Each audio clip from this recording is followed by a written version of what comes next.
What's good, YouTube? You know what I'm saying? We back with another fucking video, man. It's right here. You know what I'm saying? We reacting to KK members reacting to life sentences. Let's get right into this shit. We ain't got to do too much talking.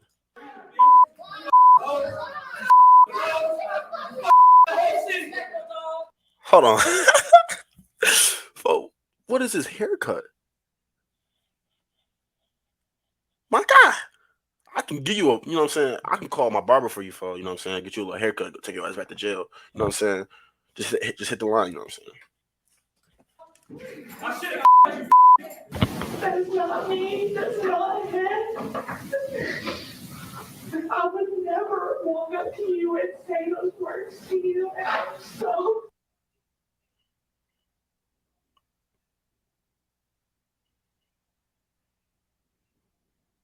Fuck is you looking at, my nigga? sorry that happened to you.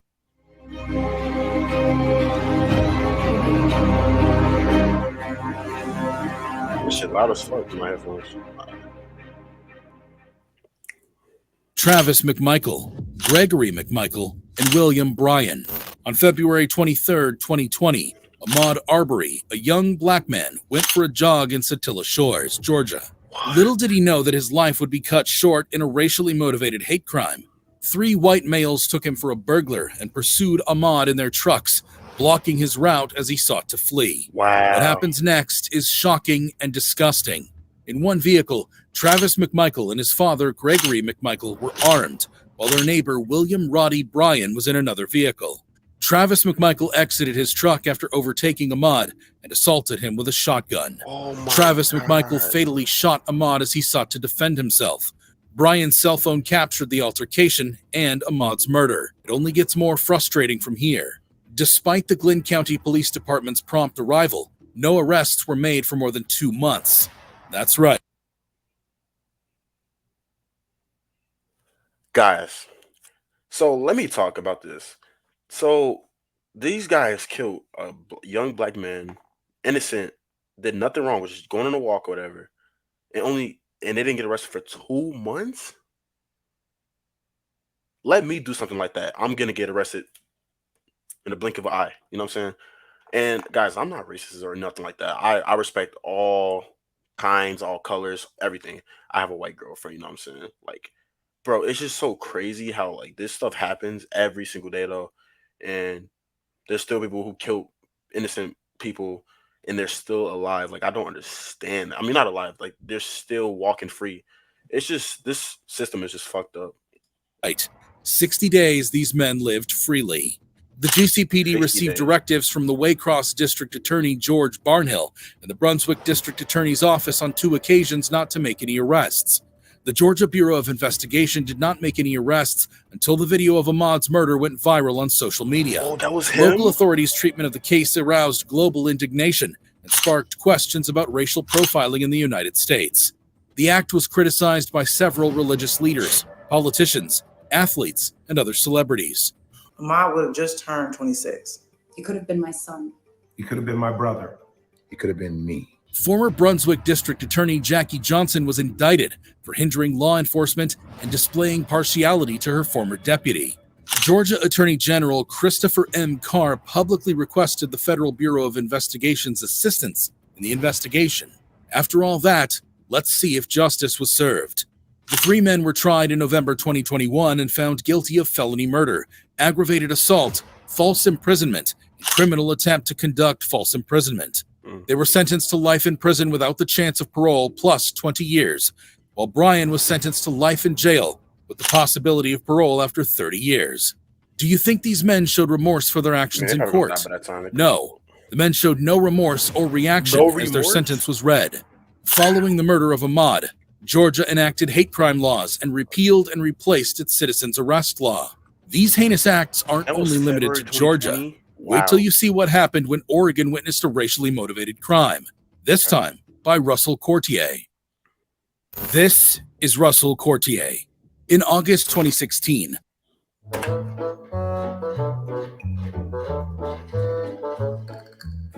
I hate ads, bro. Russell Courtier, a white supremacist prison gang member, ran over Larnell Bruce Jr., a black adolescent, with his Jeep, killing him.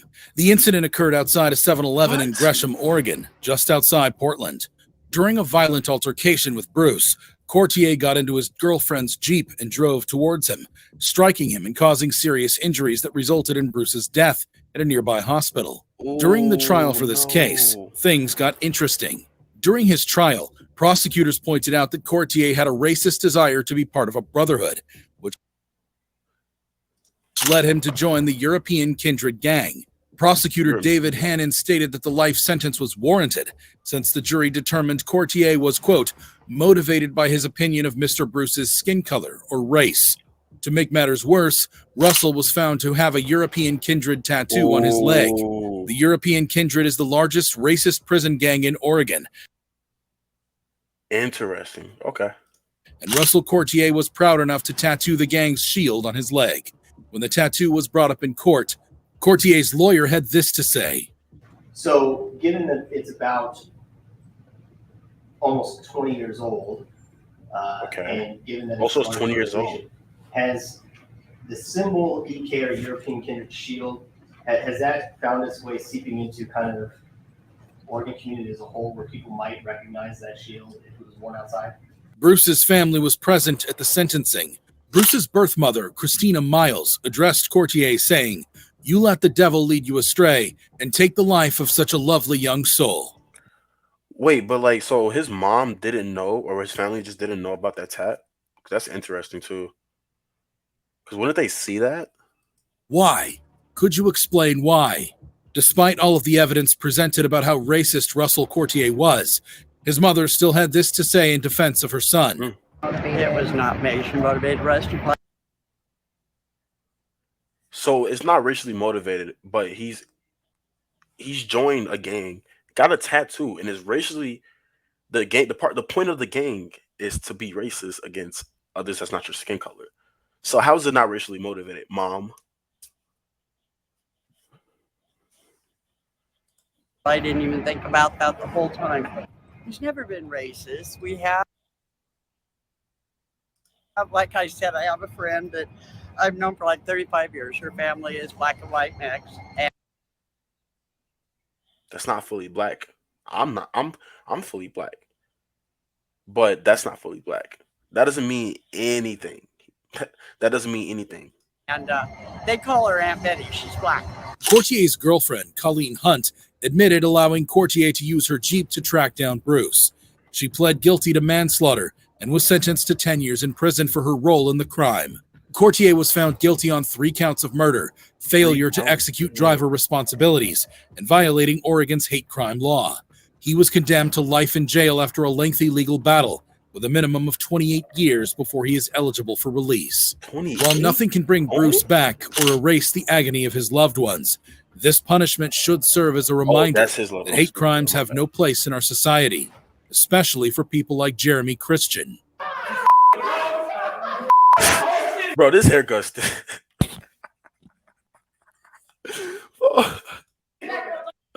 Bro. This is Jeremy Christian, a self-proclaimed white supremacist.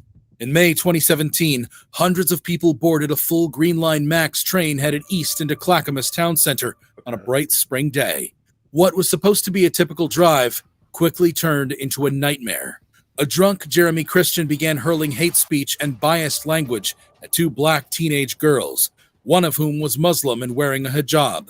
Witnesses reported that Christian continued to yell about decapitating heads, and the train operator even threatened to call the cops if he didn't stop.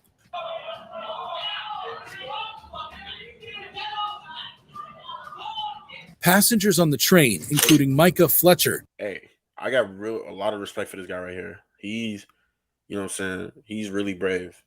I fuck with that. Like, he's standing up for both races, you know what I'm saying? He's white, but he's still, you know, standing up for other people, and I respect that a lot. Shout out to, I don't even know this guy's name. What's his name again? Hold on. Train, including Micah Fletcher and Talisan Mirden Namkai Mecha, implored Christian to stop yelling at the girls. But the situation swiftly deteriorated, and Christian stabbed Fletcher, Namkai Mecha, and a third passenger, Ricky Best, within 11 seconds. Best and Namkai Mecha died under horrible circumstances, while Fletcher was hospitalized with a big gash No. across his throat. Hey, Christian you are attempted to brave, flee bro. I respect you. I respect all three of y'all for real, for standing up for everybody, man. Standing up for those girls. the train with the knife, but was apprehended and admitted to the stabbing. The tragedy stunned the entire Portland community, leaving many wondering how something like this could have happened. One of the casualties, Ricky Best, was an Army veteran and an employee of the City of Portland's Bureau of Development Services. "I can't stand by and do nothing," his son said, quoting his father. Micah Fletcher, another victim, was a Portland State University student at the time of the incident and spoke about how Portland is supposed to be a community where people can be protected. "I want to apologize to my family, quite frankly, because I don't feel like I've been able to be there. I am so busy trying to heal myself. I have not been able to basically go home for 3 years." He stated that he still has nightmares from the day of the attack. Trauma, man. During the trial, Christian started cursing and threatening to kill a relative of the deceased who gave a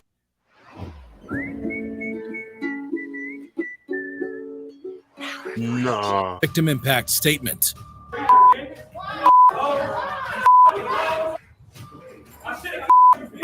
His outburst This is just like people like this, bro. Like needs to just get the death sentence, bro. Like, dude, you just killed a person and injured 2 others. He is traumatized, man. You ruined this guy's life. He's traumatized, and that healing takes a long time. And then this woman is literally trying to speak, and you're calling her a HOE, and then you're just saying you should have killed her, threatened her. Like, that's so crazy, bro. He needs life. led to his being No, he needs the removed from death the court. He needs the death sentence. He was sentenced to 2 consecutive life terms without parole and an additional 25 years for other crimes. Good. After being found guilty of 12 counts, including first-degree murder, assault, and hate crimes. 12? Christian showed no remorse for his crimes and even tried to justify them. But that wasn't the case for Kayla Norton and Jose Joe Torres. This is Kayla Norton and Jose Joe Torres. Kayla Norton and Jose Torres, both members of the white supremacist group Respect the Flag, were sentenced for a racist attack on an 8-year-old black child's birthday party in Georgia.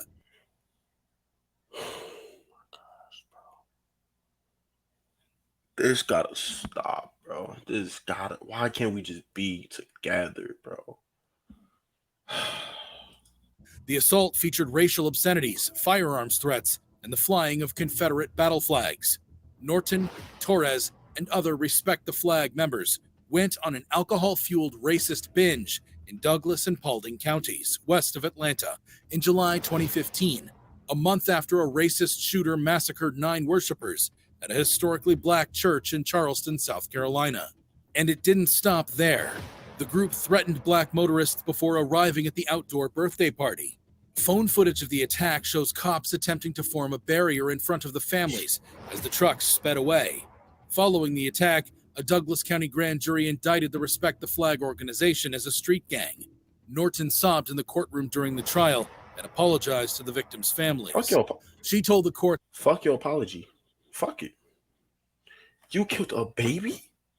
I hope that's not what they said in the beginning, bro. I hope they didn't say they killed the 8-year-old, bro. His birthday party. Really? Fuck your apology. that she accepted responsibility for her acts and apologized to the families who had attended the birthday party in the courtroom. I would never walk up to you and say those words to you.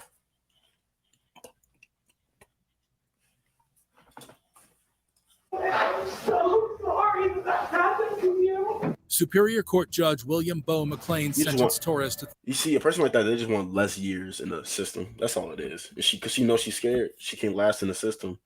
You know what I'm saying? No freedom in there. 13 years in prison and 7 years on probation. And Norton to 6 years in prison and 9 years on probation. Both are also barred from entering Douglas County. This is Edgar Ray Killen. Edgar Ray Killen was an American Ku Klux Klan organizer who planned and executed the 1964 assassinations of 3 civil rights activists, Michael Schwerner, Andrew Goodman, and James Cheney. Cheney. Killen and a number of armed men, including the deputy sheriff of Neshoba County, plotted to assassinate the 3 civil rights activists and murdered them. The state of Mississippi made very little effort to prosecute the perpetrators then. Still, Attorney General Robert F. Kennedy and the FBI launched a thorough investigation. An all-white jury heard a case in the Meridian Federal Courthouse in 1966, convicting 7 conspirators and freeing 8 others, including Killen. Over 2 decades later, an investigative reporter named Jerry Mitchell spent 6 years writing extensively on the case and aided in the convictions of other high-profile civil rights-era murder cases. So disgusting. Mitchell gathered additional evidence and found new witnesses in the murders of the 3 civil rights activists, eventually compelling the state to act. Mitchell found new prospective witnesses, developed a website, lobbied the United States Congress, and focused national media attention on reviving the case with the support of high school teacher Barry Bradford and 3 Illinois students. The students even got Killen to give his only taped interview concerning the murders. He was seen to be knowledgeable, aware, and sticking to his segregationist convictions. So, y'all, before the video ends, I want to ask you guys a question. Why do you guys think this stuff is like happening like frequently, like from back then to even now? Like, do you guys think this will ever stop? You know what I'm saying? Like, I hope in my child's lifetime, whatever, like, I hope it gets like less and less each year, bro. Like, cause this is getting out of hand. It's already been getting out of hand. I just want this stuff to stop, bro. I just want us all to be fucking just equal, bro, and all just be together. You know what I'm saying? Killen was eventually convicted of 3 counts of manslaughter in state court and sentenced to 60 years in prison, which he began serving in June 2005. Only 60? But it didn't end there, and wait until you hear this. Killen filed an appeal, alleging he couldn't use his right hand and was chronically bound to his wheelchair. He was bailed on a $600,000 appeal bond.